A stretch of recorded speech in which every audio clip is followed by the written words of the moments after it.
Oh, I got to do that first. All right, thank you all for coming. I'd like to let you know that this is a presentation I'm doing based on an interview for a speech communication business class that I'm taking.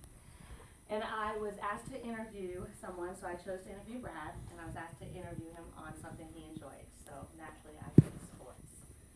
When I asked my first question, I asked Brad what was his favorite sport, and his response was that he enjoyed all kinds of sports, but he felt that he enjoyed football the most. And when I asked why, it was the connection he had to family when he enjoyed football. He watched it with his granddaddy, his mom, and his uncle.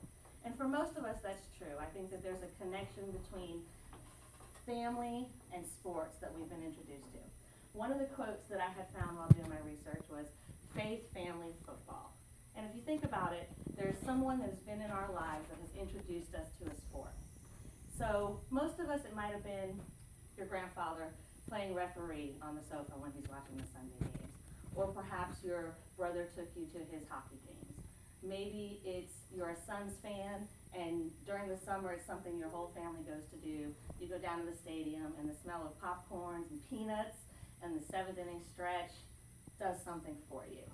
I know when fall comes around, I think more of pumpkins and turkey, and then there's college game day, and then if you are a pro fan like myself or a Jaguar fan, you're just wondering if your team's going to even make it anywhere this year. So there's a connection to sports and family that go hand in hand.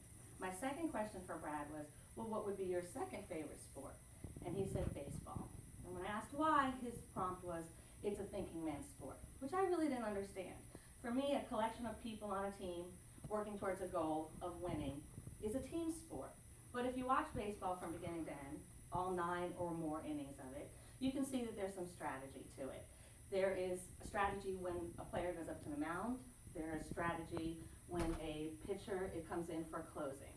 One of the quotes I had found was from a book called Men at Work, The Craft of Baseball by George F.W. And it said, baseball is much a mental game as a physical game. The pace is relentless. My last question for him was, if you could interview anybody in sports history, past or present, who would you choose? And his response was Jackie Robinson. Most people know Jackie Robinson was the first African American to join a Major League Baseball team, the Brooklyn Dodgers. History, right there in a nutshell. Why would you want to interview him? And Brad's response was, I would want to interview him because I would want to know what it was like to be the first black person to pave the way for young men coming up in this field.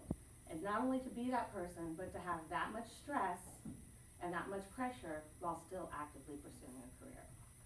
I'd like to thank you for coming to my presentation. I'd like to thank you for your time. Thank you very much.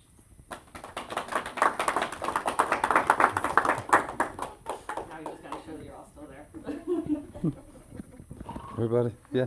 Yeah. Hey. Turn it off. All right.